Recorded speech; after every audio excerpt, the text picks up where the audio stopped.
one of the times I had an exchange with them, they went back, one of them went back home and reported to his father that I had insulted Islam. And based on his words, the father basically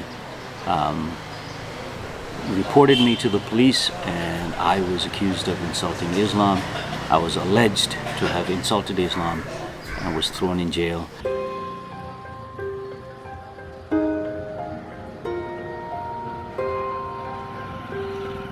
My name is Dorje and I'm from Nepal.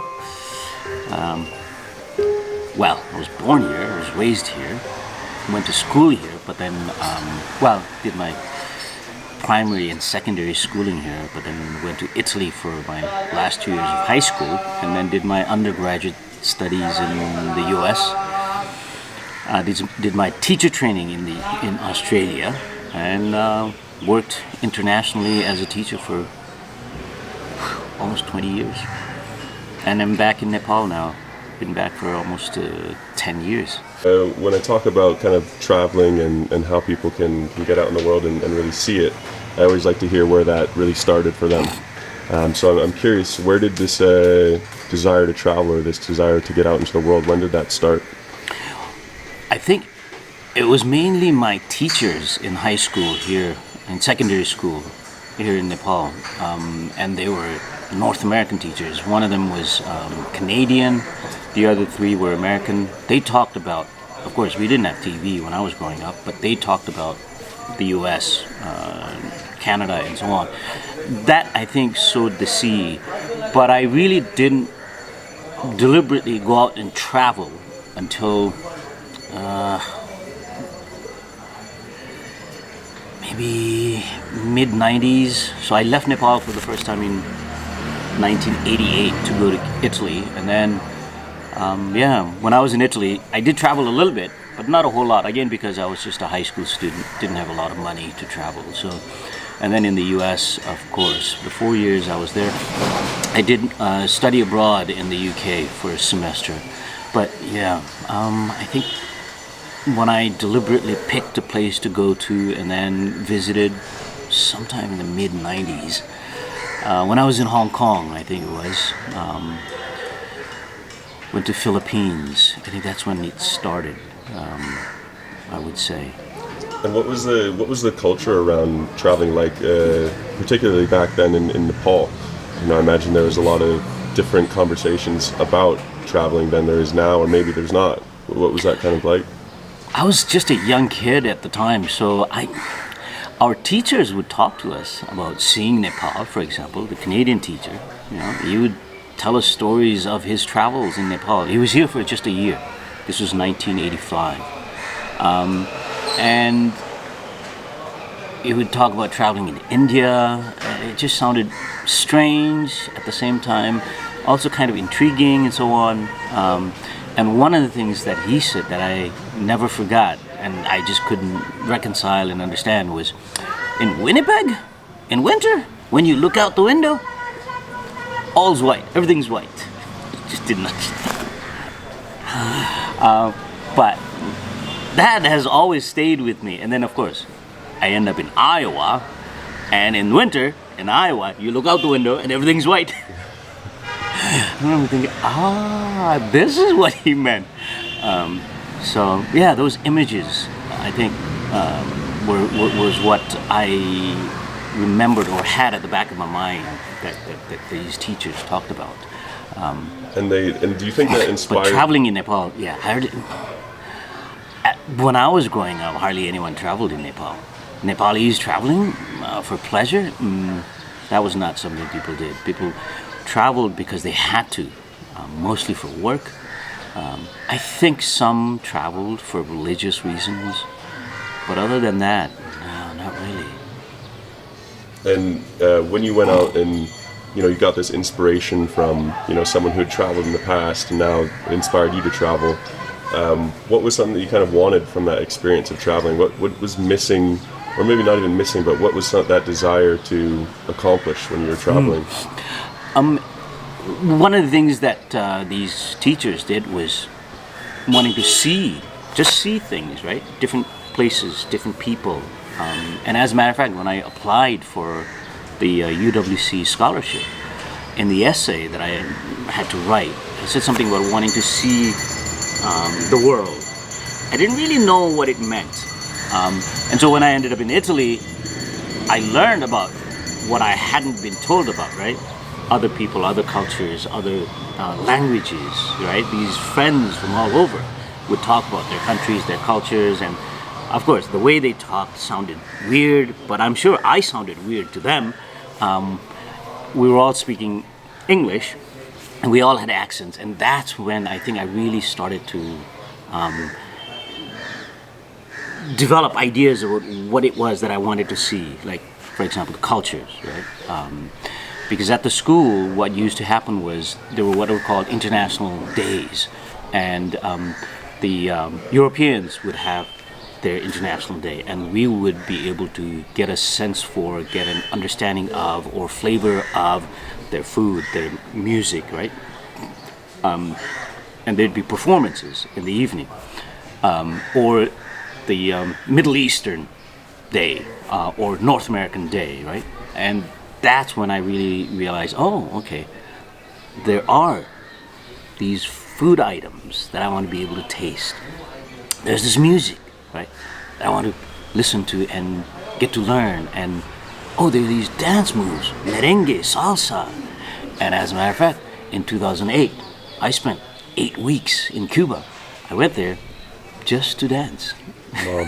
Salsa, that's it. You know, and all of that started in Italy, meeting all of these friends from around the world. And when you finally got out there, or I guess before you even got to traveling, what was like one of the hardest things? Because I hear a lot about how challenging it can be for a Nepali to get a passport, to be able to go and see the world. What were some of the challenges that you really faced, getting that first step and going? I would still face those challenges, because having a Nepali passport means that there are lots of restrictions. Like, it's rare for me to be able to just fly into a country and get a visa upon arrival, for example. Like, when I went to the Philippines in 1995, while I was working, 94, 95, while I was working in Hong Kong, the reason I was able to go there so readily, easily, was because Philippines is one of the maybe like 37 countries that provide visa upon arrival to Nepalese passport holders. So that is a major problem. Like, in most places, I would have to apply for a visa beforehand, and many countries, that takes a long time, sometimes even months, and other times the requirements are so stringent that it's pointless to try. So I would just even not really think about going to those countries. Like, for example, when I was in Azerbaijan, I wanted to travel to Turkey, but it was just going to be so much of a hassle getting visas and so on. Same thing with Iran, right? I wanted to travel to Iran, but there was going to be a lot of issues, problems with getting the visa because of my Nepali passport. So I ended up, a lot of the times, I ended up traveling to countries that I could get visas readily in. Or there would be times when I would have to travel to a country where I could apply for the visa. Like, for example, when I was in Malawi, I wanted to travel to Indonesia because I had friends there. But there were no place I could apply for a visa in Malawi, and I had to get a visa beforehand.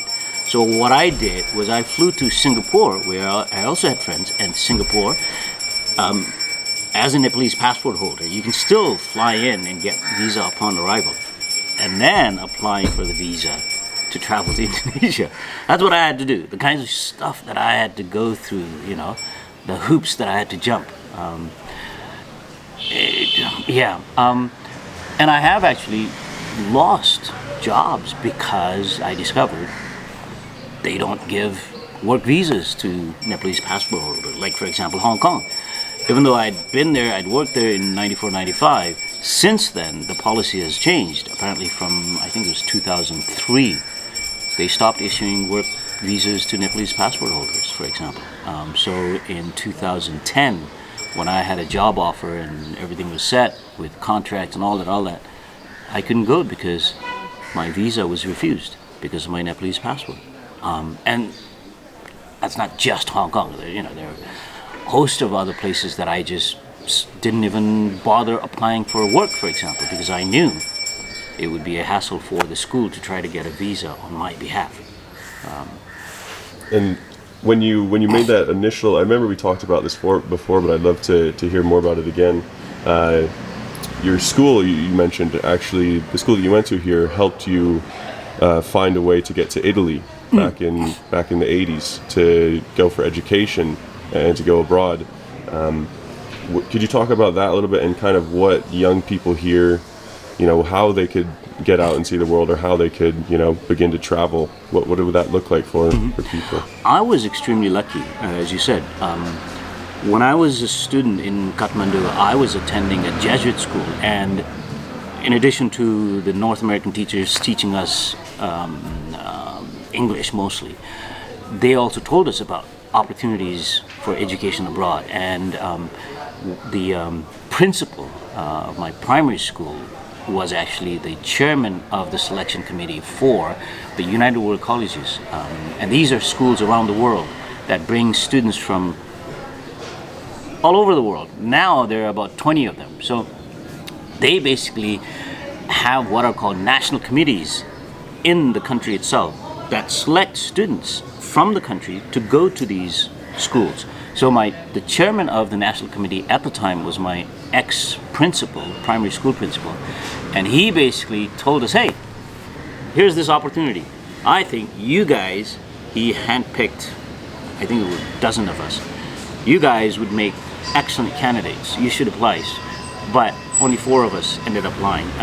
And then I was selected to go to the UWC in Italy, and another friend was selected to go to the UWC in the US. And in addition to the UWCs, I knew about opportunities for studies in the US. And at the time, it was mostly the US that Nepali students went for studies. But now there are a lot more opportunities.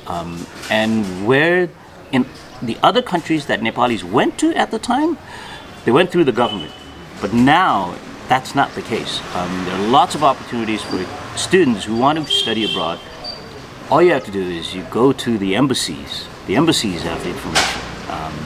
Like in the 90s, I actually wanted to go back to school, and I ended up going to Australia, for example, right? I was looking into education elsewhere, outside of the US, and visited embassies, right? And yeah, I discovered Holland has scholarship programs for Nepali students. Norway has scholarship programs for Nepalese students. And it's not just the US. Again, embassies. Australia has programs for Nepali students. And nowadays it's very popular, and I think easier for kids now to go through consultants, educational consultants for study abroad. But they can do it on their own too. Of course, you have to do the legwork. Yeah, and I imagine for a lot of the youth, it's kind of hard to access even this information that you're sharing right now about going to the embassies. So for for young people in Nepal, what do you think that main challenge is about? Maybe even just finding the inspiration to travel, or finding the inspiration to get out of Nepal and see the world a little bit. I know in Nepal that there's a large percentage of the population that goes to work abroad. I know you've written some articles about that. Could you talk about that a little bit, just the population leaving and working and how that works? The challenge is, you're right. It's because the kids are not educated, are not raised to do things on their own. They're not encouraged, they're not guided, they're not mentored to work for themselves, right?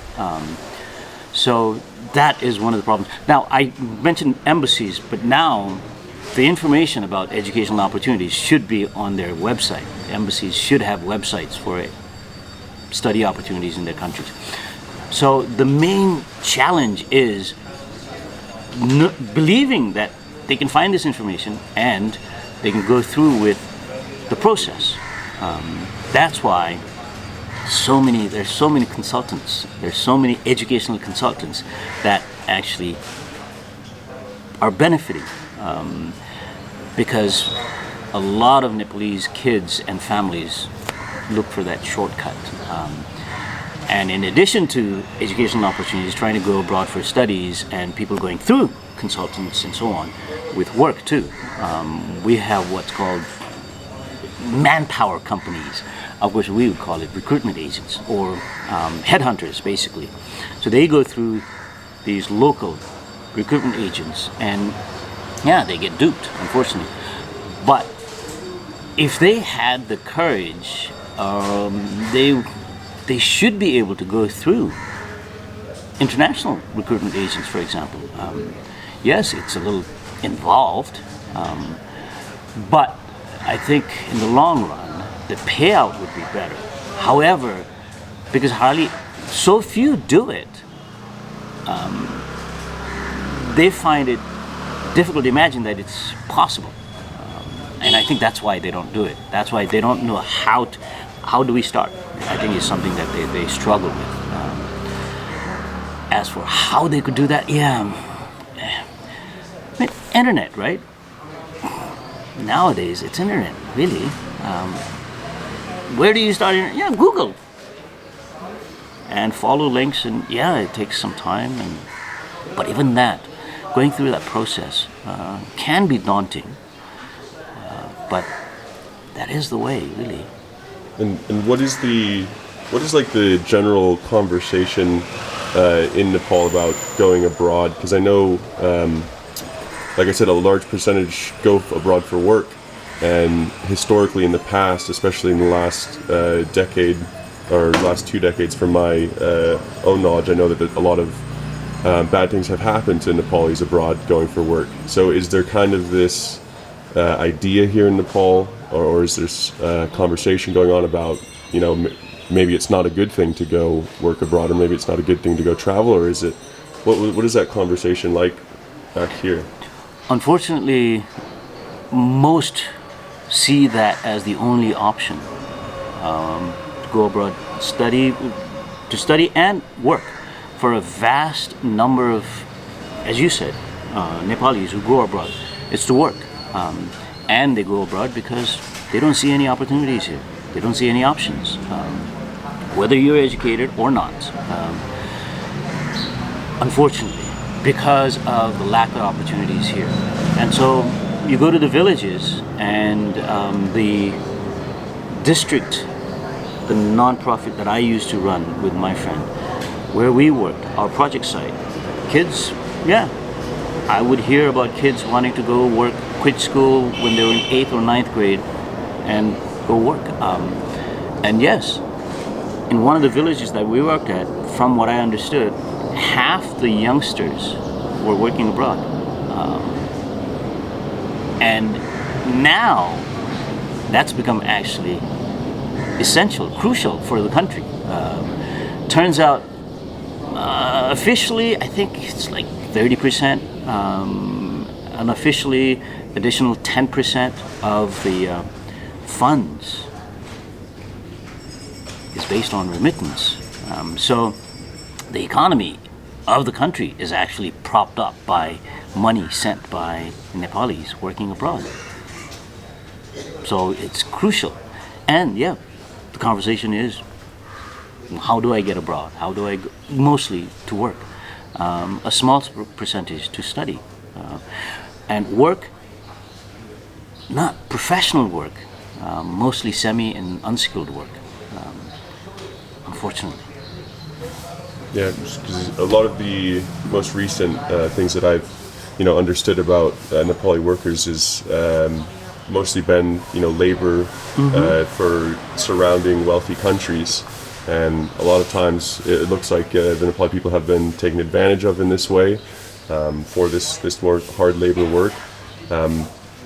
What is it like back in Nepal, in the families and in villages when people do go to work? What is it kind of seen as? what do the people in their life and their family see when someone goes to travel abroad? Is that something that they're excited for them to do, or is that something that they are, a little bit, they don't really want them to leave and go out and see, work or whatever they're doing? In the villages where I've seen met families who have people working abroad, they actually prefer that. Again, partly because they don't see any opportunities, they don't see any options, and also partly also because what they see is families that have members abroad have built a bigger house, than their neighbors. So they'll point at those houses and say, look, yeah, this is where we can get to. So therefore, yeah, let's try to send XYZs abroad. And that in Sindapalchuk, where we were, that was the case. And I heard about people wanting to go and trying to go and so on and so forth, and this family having that son abroad and so on. Yeah, and the most popular destinations are Malaysia, number one. It was Malaysia for a long time. I'm not sure now, but Malaysia was number one. Saudi Arabia was number two, and I think Qatar was number three. So it's while it's because they don't see any options and so on, it's also seen as some see it as prestigious as well, which is kind of unfortunate. But and speaking about Qatar, I'd love to hear your story, your prison story. If you could tell that about what you experienced in Qatar, why you went there, what ended up happening, and then how did you deal with it? Qatar happens to have, at the time, according to the official figures, they had 500,000 Nepalese working there. But a vast majority of them are either semi-skilled or unskilled laborers. So the Qataris' view of Nepalis is they look at Nepalis as really lowly people. And as a matter of fact, in the social hierarchy, Nepalis are right at the bottom. So when I went there, I went there as an international teacher, teaching at an international school, where vast majority of the teachers were international. They came from all over the world.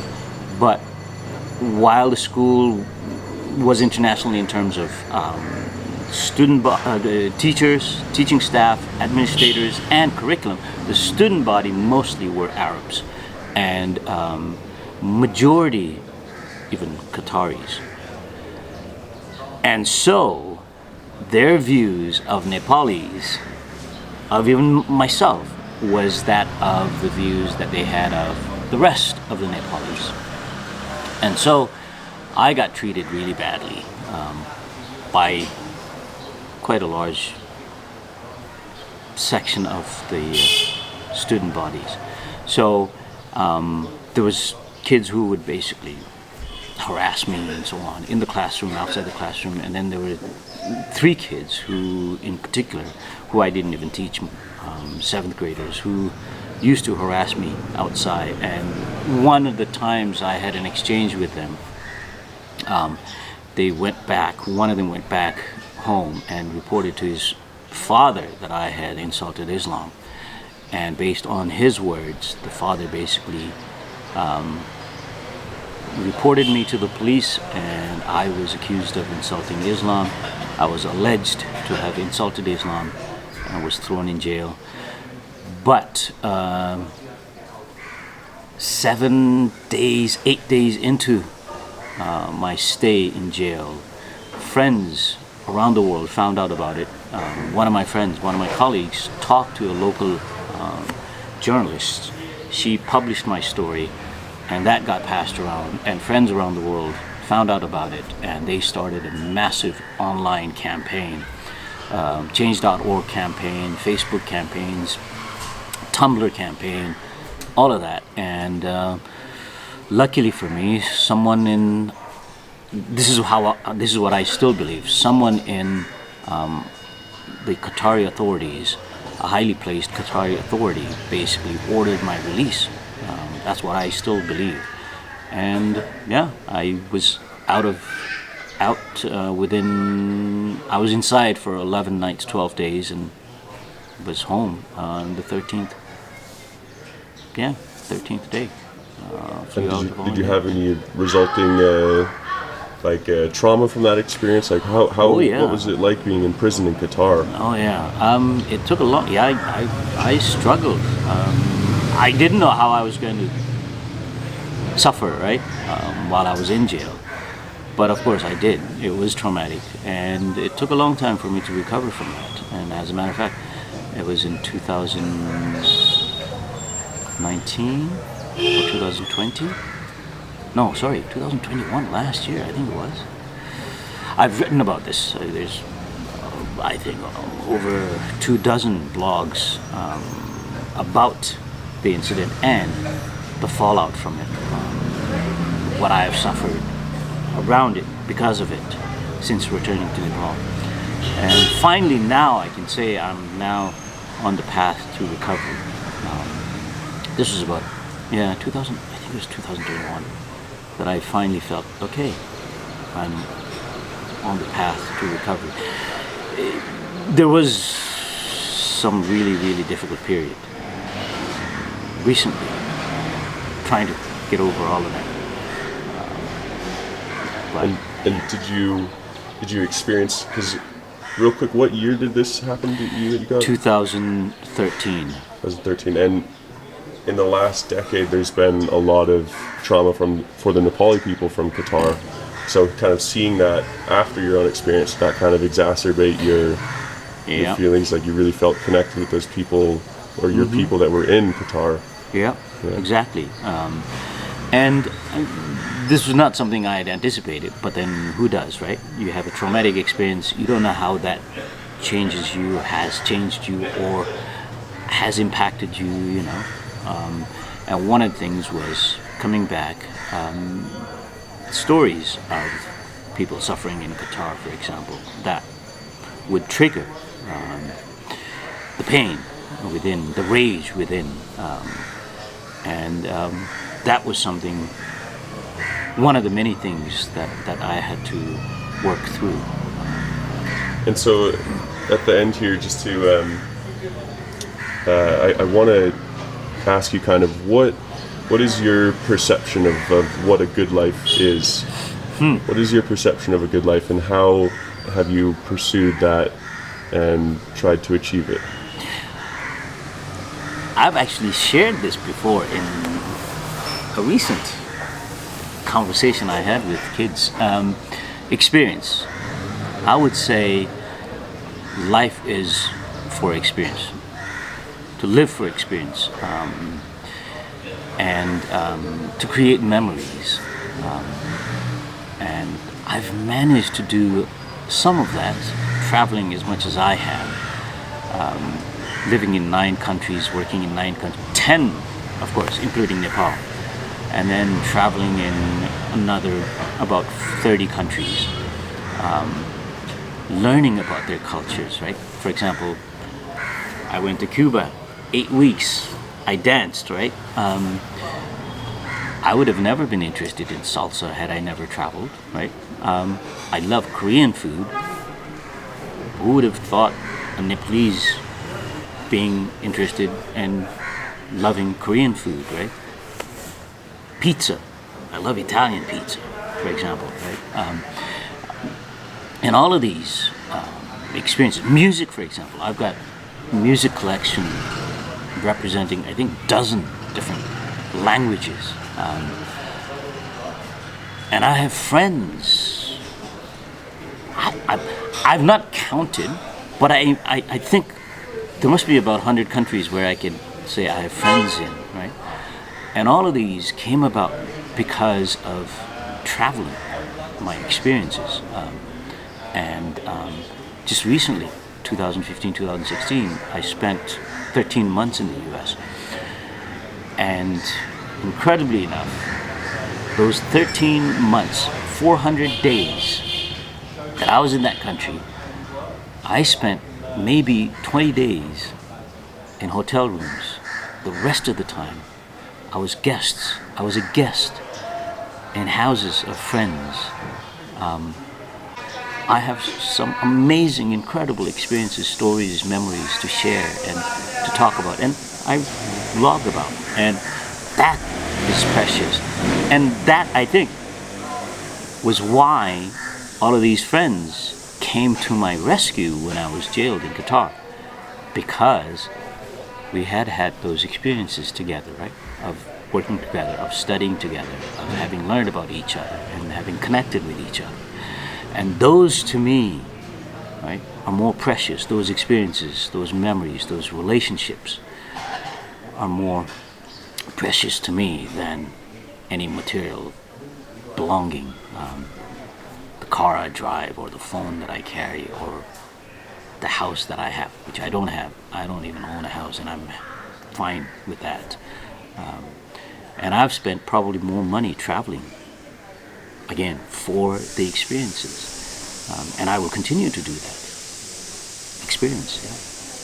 Awesome. That's life. Awesome. For me. Perfect. Well, thanks so much for taking You're the time welcome. to chat with me. I really appreciate it. You're welcome. Awesome. Thank you. Great.